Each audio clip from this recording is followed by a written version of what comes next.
How long before hunger makes you look at your friend and see meat? Welcome back, dear friends, to our special nocturnal soiree. Step inside our darkest of dark reading corners here at our undisclosed location. I truly hope you managed to get here in one piece. After all, we cannot forget what happened the last time. Tonight, Timeless Terrors brings you a forgotten nightmare by pulp horror master Frank Belknap Long. 2 starving men, a shark-infested sea, and a psychological breakdown on a desolate Pacific island. Gather round, huddle together, and let your imaginations swim. This is The Red Fetish. The Red Fetish. Written by Frank Belknap Long. Performed for you by Jonathan Dunne. Original year of publication 1930. Production and narration copyright 2026. Jonathan Dunne.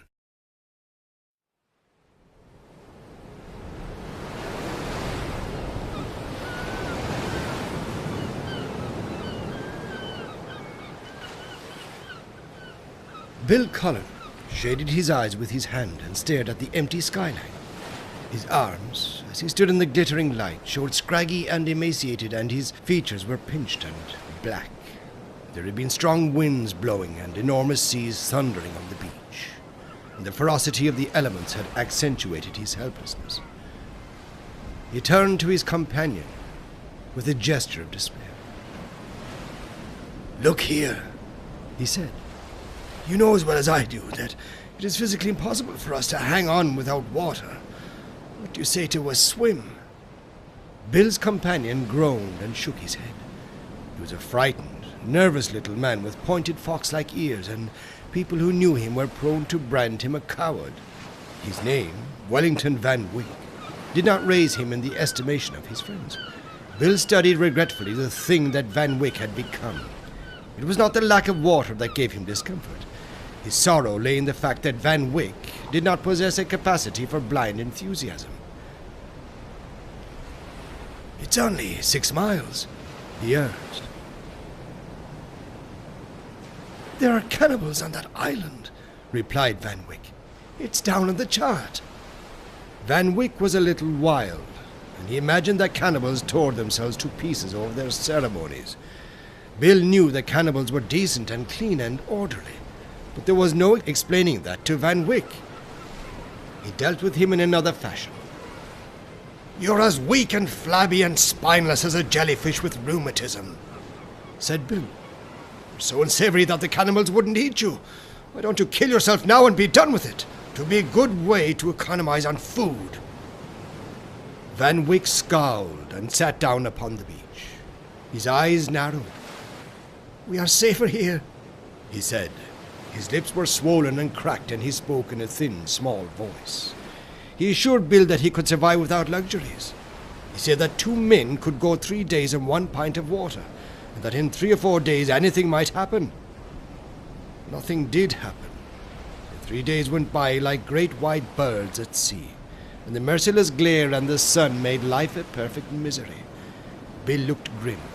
He squatted on the sands and watched the pale blue water foaming and bubbling in the lagoon, and his eyes glittered. Once he turned to Van Wyck and laughed. "It has green eyes," he said. "I saw it watching us on the beach. It plays with the moon, and its tentacles are long and gelatinous." Seawater affects some men like hashish. That morning Bill had crawled to the lagoon on his hands and knees and swallowed more salt than was good for him. Van Wyck had warned him that it wasn't done, but Bill was of the disbelieving sort. Bill's clothes were in tatters, and he found no satisfaction in contemplating the leanness of his wrists and ankles. Whenever he held up his wrists for inspection, they shook so violently that he let himself be guided by sentiment and wept. His ankles were no wider than broomsticks, and when he tried to walk, he could hear them crack. He didn't want to turn them. So he sat down and talked to Van Wyck. He made an effort to be agreeable. "I'll concede that cannibals may eat us," he said. "There's always that risk, but I don't see why they should. And it's only a 6-mile swim. If we stay here, I can't trust myself." Van Wyck recoiled, and his underlip trembled. Bill laid a merciful hand upon his emaciated shoulder. "There isn't anything that I want to keep from you," he said. "I'll tell you the truth. For 3 days I've been planning to kill you. I lay awake last night and watched you. I thought this dreadful thirst, he would put an end to it." Van Wyck shivered, and tears ran down his face and dampened his brittle red beard. His small blue eyes dilated with horror. Hot shame flushed red over his throat and ears. "But you wouldn't really eat me?" he moaned. "I don't know," replied Bill. "That's why I suggest a swim. It's 6 miles and we're atrociously weak, but anything to keep from thinking of that." Bill knew that Van Wyck understood and sympathized. Van Wyck had a knife, which he kept hidden, but in his sleep he frequently took it out and felt the edge of it. Bill had been very much horrified, and he had not pretended to misunderstand the expression on Van Wyck's face. There was something brazen in Van Wyck's affrightment when he discovered that two could play the same sinister game. The sun was setting, and a few grey wisps of clouds were fleeing like flakes of snow across the blue sky. A single gull careened and dipped far out in the tumbling black immensity of ocean. A great silence had fallen upon the atoll, and the stubborn struggle between the two men drew to an issue before the first wild rush of stars. Van Wyck felt unsafe in the presence of Bill Cullen, and he made no effort to conceal his fear. "Let's get away from here as quickly as possible," he pleaded. "You were right. 6 or 7 miles isn't a long swim. If we strip, we can make it." Bill extended his hand. It was like a dead thing, but Van Wyck seized it and wrung it warmly. His voice quivered. "It isn't a long swim, old fellow," he repeated. Bill made a grimace. "It might rain," he said. "It won't rain," responded Van Wyck. That settled it. They spent the evening getting ready. They hid their anguish in a bustle of preparation. Bill scurried about and secured 3 clams. The unfortunate bivalves were devoured with immoderate ferocity. Even their stiff rubber-like necks afforded grist for the mill of Van Wyck's teeth. It grieved Bill to see the shells go to waste. They sat down and congratulated themselves for the first time in a week. The clams seemed to make their situation less hopeless, but they did not, on that account, decide to remain on the island. Their thirst was abnormal and monstrous. It was not a thing to be talked about.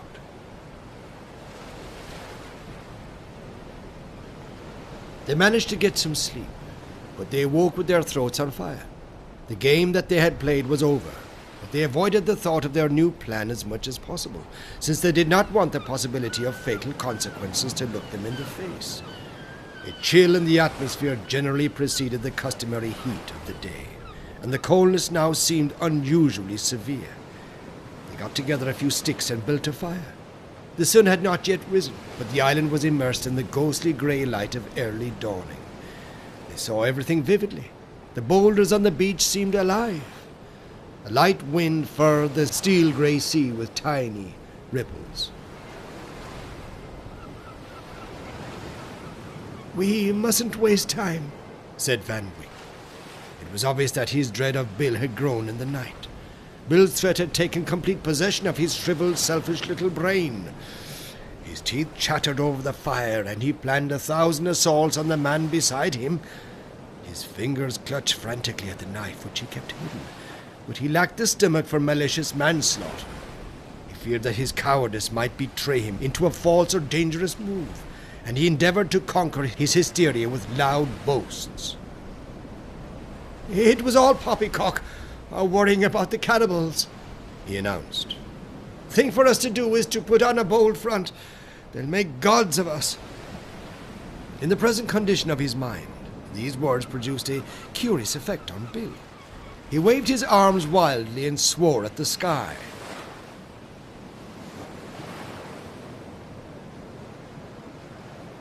"Yes," he shouted, They'll do that. But sometimes they're not satisfied with a living man. They're headhunters, you know. They have a way of removing the skull from a man's head and drying it up and worshipping it. They have a predilection for red hair and beards. When they find both on one head, they go wild. Bill looked directly at Van Wyck. The latter could scarcely stand. He was swaying hysterically back and forth and running his fingers through his bristling red beard. "Perhaps I could shave it off before we start," he wailed. "With what?" demanded Bill. "With the clam shells," cried Van Wyck, dejectedly seeking to grasp some straw that would save his head. "I refuse to permit it," said Bill. "It's time we started. It wouldn't be pleasant to swim in the full glare of the sun." They stripped and rolled their clothes into neat round balls. Somehow it did not seem right to abandon them helter-skelter on the beach. They had a vague idea that they might return for them. They deposited them gingerly beneath the one cocoa palm, and walking solemnly to the water's edge, they scowled into the clouded mirror of sea before them. The water was like ice, and Bill shivered and stood on one foot. "Walk right in," said Van Wyck. "The cannibals expect us." His smile was ghastly and indescribable. The blue veins stood out on his scrawny neck, and his forehead was covered with globules of perspiration. Bill was the first to go into deep water. Van Wyck stood with the icy current swirling about his ankles, and watched him wade out until he stood waist deep. Bill turned and looked back reproachfully. "You're coming, aren't you?" Bill's disdain and distrust of Van Wyck were forgotten in the momentary need for companionship. As Van Wyck stood with the cold water numbing his toes, he had an irrational desire to turn back and run wildly up the beach, and to stay on the island until thirst finished him off. The rest of the swim seemed suddenly displeasing to him. A mist passed rapidly before his eyes. He ran his fingers through his hair and gulped. But when he saw the pitiful, hurt expression on Bill's face, he put aside unworthy thoughts. "I'm coming, Bill," he said. He walked forward until the water eddied and swirled about his chin. His face was hideously drawn and his eyes bulged, but a forlorn ray of sunlight filtered through the clouds and played about his head, bringing out its latent manliness. "It's deep out there," said Bill. They both lurched forward. The sudden loss of footing accentuated Bill's weakness, and he went under. He felt that his arms and legs were incapable of sustaining him, and he wondered if Van Wyck would try to save him. He came up and struck out, his mouth full of water. The salt burned his throat, and he swallowed. The water went into his stomach. He shivered. The sun beat mercilessly down upon his naked body. He swam boldly, with a brief sense of triumph. He had conquered his physical weakness. He knew that his strength might not last, but the thought that he had not depended upon Van Wyck gave him secret satisfaction. He could see Van Wyck's red head on the water for several yards ahead of him. The little wretch had evidently made good use of his arms and legs. "Slow up, Van Wyck!"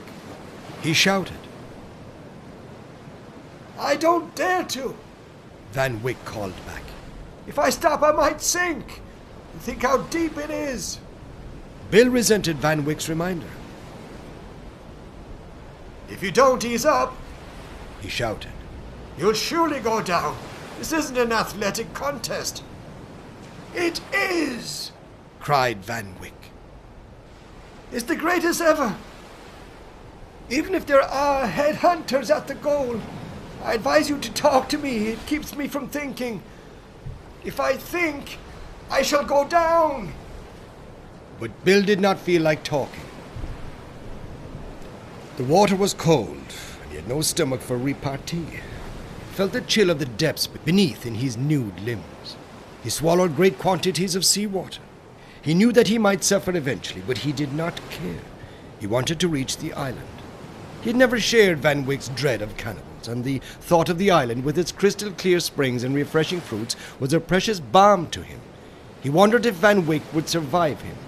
The latter was swimming with frightful rapidity, leaving him definitely in the lurch. Bill envied and pitied his little companion. Van Wyck might survive to view the island with its green, welcome frondage, but would he ever reach it?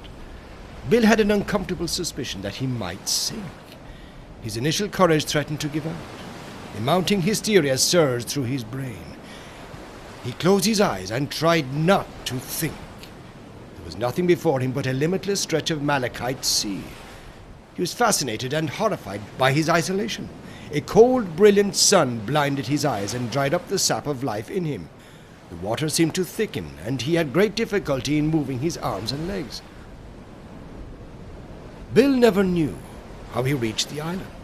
For a starving, emaciated man to swim 7 miles is tremendous, and deserves some reward. Like most valiant men, Bill was conscious of his own worth. When he sighted the island, he said nothing, but he thought, "This is only just. I have paid the price, and I deserve this." He had also caught up with Van Wyck. The awful glare in the despairing eyes that Van Wyck turned upon him told of a fatigue immeasurable and a desire for water that had passed the bounds of sanity. Van Wyck's eyes were living pools of liquid fire. His voice was hoarse and rasping, and he turned over and over in the water, and twice his head went under. They were horribly near when they sighted the cannibals. Van Wyck saw them first. He was puffing and wailing, and he had been swimming on his back. And when he turned over and sighted them, his face took on the aspect of an open wound. His mouth became an awful gash in a grotesque streaked horror of countenance. "Bill," he called hoarsely. "it's worse than we thought. There are hundreds of them."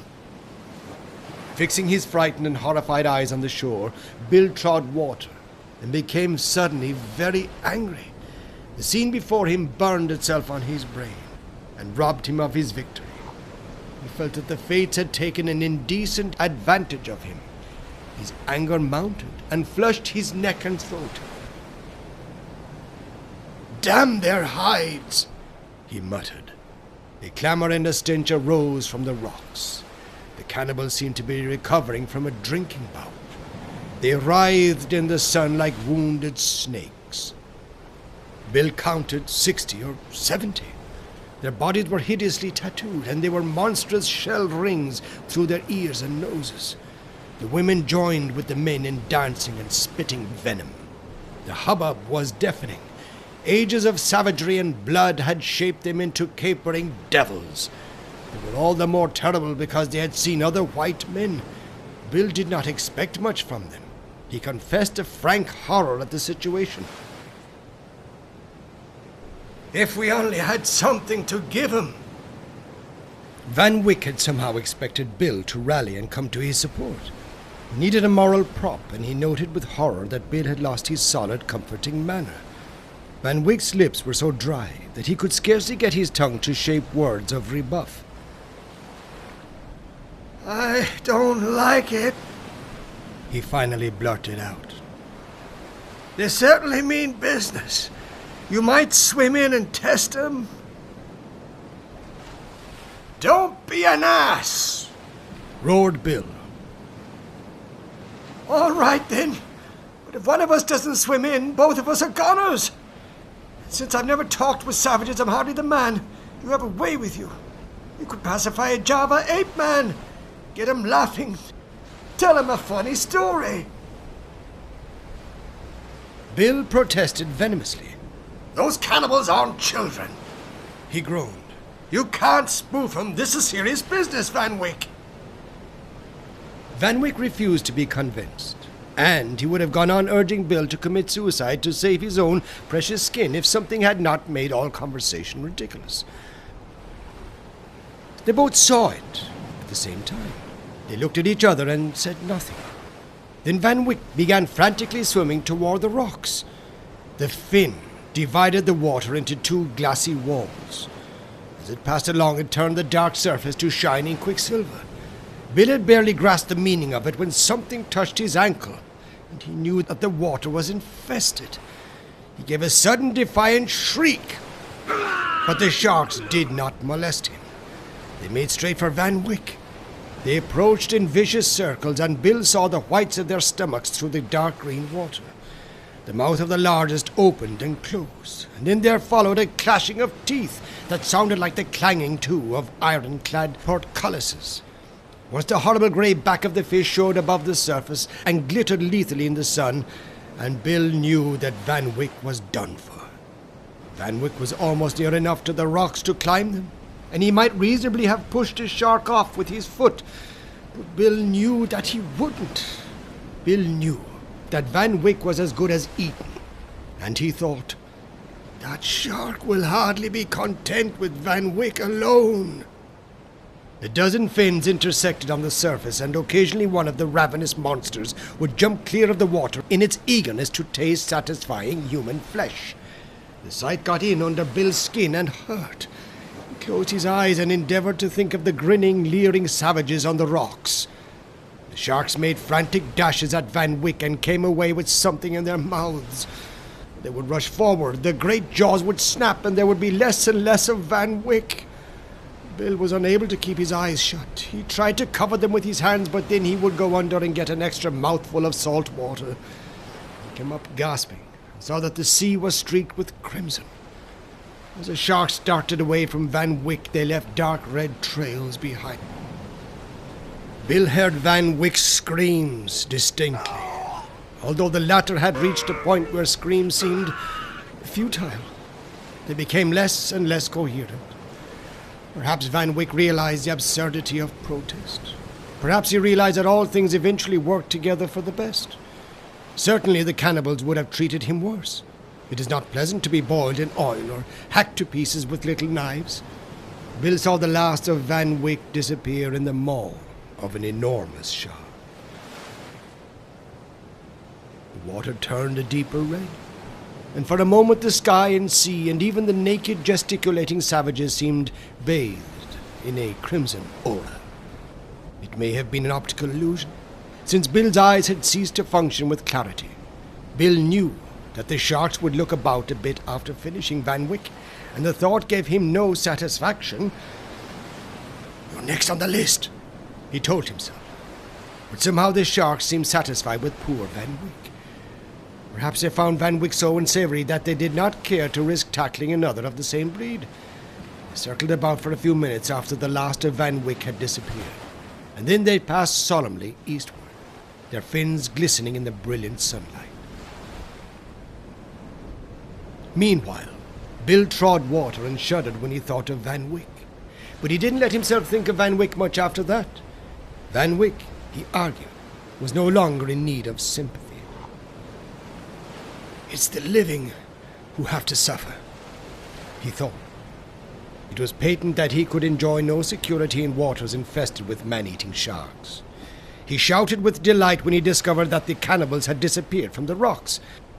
He was forcefully tempted to swim in and take advantage of his amazing good fortune, but he thought better of that when he calmly considered the nature of cannibals. They were probably waiting behind the rocks for him to swim in, and he didn't care to be boiled in oil when there were sharks to make a quicker, cleaner job of it. He decided to attempt to round the island. His ability to keep afloat amazed and frightened him. He had evidently drawn upon some reserve strength that nature had hitherto willfully concealed. Destiny had played him a new hand. He secretly congratulated himself, although he continued to curse fate for the cannibals. He got around the island somehow. The current set to at the northern end, and he had some difficulty in surmounting the backwash of black tidal water. But he finally reached a beach, so clean and white and refreshing that he shouted with boyish eagerness and gratification. He swam in without reckoning consequences, for in his exultation he had forgotten or overlooked the cannibals. He would build a fire and warm himself, and he would eat nothing but fruit. It needed but a momentary inspection to convince him that the island contained an excess of fruit. And there was water. A tiny streamlet came out from the woods, between the boles of fabulously ancient trees, and ran down the smooth white beach. Bill swam in and clambered up the beach. He sat down under a hotu tree, an absurd horror of bones and wet, clinging sand. He was a living scarecrow come out of the sea, with the wisdom and weariness of ancient ocean upon him. He could scarcely open and close his thick black lips. His sun-baked skin was drawn painfully taut over his protruding ribs. The steady surf was crashing on the beach, and he paused while he listened to the roar of the breakers. He reposed for a time. Then he got up, and a peal of wild laughter came from between his swollen lips. He had won out. He had hoodwinked the cannibals and sharks. In that blazing crystal world of sunlight and water, he came to life again. The sun dried him. He gulped up gallons of water from the tiny streamlet. It was fresh and clear. He was genuinely elated. The wind swept in from the sea in great steady gusts, and the flapping breeze whistled through his hair and under his armpits. He shouted and danced in sheer joy. The cannibals, he assured himself, were on the other side of the island. It was a large island, and he could hide. The chances against him, he thought, were negligible. He decided to look about for a hiding place. He knew that in the vast forest of tangled vegetation, he would have no difficulty in achieving utter concealment. He could hoard up fruits and coconuts and live unmolested for days. But when he turned, he saw something peering from between the boles of the distorted antique trees that made him change his mind. He stood still in the center of the beach and stared. And presently he saw hideous figures come forward in the clearing. Others appeared crawling toward him on their hands and knees. He realized then the absurdity of attempting any sort of concealment. He stood stark still while the cannibals advanced toward him across the smooth white sands. He began to envy Van Wyck. He knew too much about savages. He had that and his imagination to blame for the little hell that he endured. How could he guess that they did not want revenge? A savage considers everything an insult. He knew that he should not have landed upon their infernal island. He wanted to apologize to them and to make them understand. He had no desire to lord it over them, and he admitted to himself that he had deliberately injured their sense of dignity.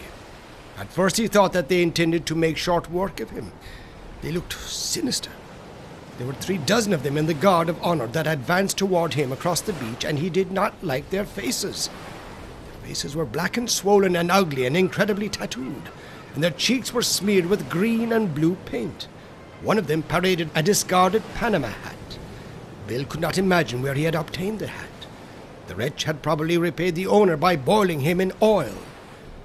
It was quite a thing 20 years ago to burn traders and missionaries in oil, although the custom has been outgrown among respectable savages. But the hat looked at least 20 years old. One of the devils smoked a corncob pipe. They were tall, solemn-looking cusses, and Bill did not pretend to like them. But when they got close to him, they formed a circle, shutting him off from the sea. And he felt then that everything was worse than he had anticipated. When cannibals begin forming into rings, it is customary to give up hope. They were grinning hideously, and Bill could count the number of teeth in the rings which they wore about their necks. Some of the leanest and tallest wore 30 or 40 teeth, and Bill knew that a savage never wears more than one tooth from a single head. It is not considered decent. And each tooth means... But Bill never wept over spilt milk. He felt that his own head was in imminent danger, and the knowledge annoyed and frightened him. But he did not dare let on that he feared them, and he stood up very stiff and straight, and scowled into their narrow, bloodshot eyes. They seemed to resent his hostility. It seemed to hurt them, and Bill was amazed at the hint of reproach in their glances. The cannibal is something of a gentleman, and he would not deliberately hurt a man's feelings for the world, and Bill's resentment somehow seemed an insult to their hospitality. Bill understood how they felt, and he realized that they had behaved like a boor. But his teeth were knocking together like billiard balls, and a stern front was necessary. But he could not look his captors in the face. They came close to him, and then one of them stepped forward and patted him on the back. He spoke, and Bill understood him. Bill knew nearly all of the Bantu languages, and the savage spoke a corruption of several. "We thank you, our brother, for the very fine gift," he said. "We are indeed grateful." Although Bill could understand what the devil said, a reply was utterly beyond him. The grammatical construction of Bantu overwhelmed him. Bill kept his mouth shut and stared. pretending not to understand. The spokesman turned and beckoned. A tall, lean youth with protruding yellow teeth came quickly forward. Save for a slight hint of pity in his small eyes, his face bore no expression. He held in his right hand a large, round object which Bill did not immediately recognize. The spokesman nodded and took the object by its hair. He stroked it effusively, calling upon it to protect and succor him in war and in peace. He begged that the object's pity and benevolence would extend to the whole tribe. He praised the object in terms that would have embarrassed any living man. Then he turned to Bill and made a very low bow. It came ashore before you, He said. and we are most grateful. Bill opened his eyes wide with horror. He sought to express his agony in words, but no sound came from between his black, swollen lips. A sudden shriek would perhaps have saved him, and Bill tried hard to make a sound in his throat, but his horror lay too heavily upon him. He made a wild, horrid gesture with his right hand and collapsed in a heap upon the sand.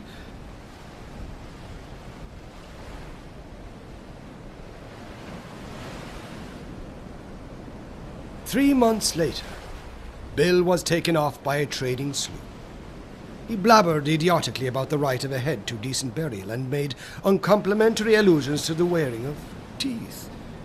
He evidently sought to stir up anger against the cannibals, but the traders ignored his insinuations, since he was obviously mad, and since the cannibals had worshipped him and given him the run of the island.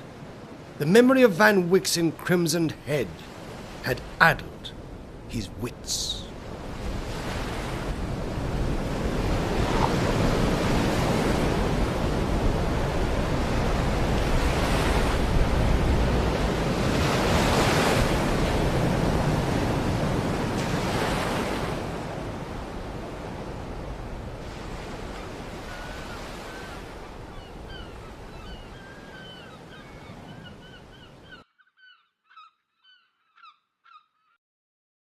You have been listening to The Red Fetish by Frank Belknap Long.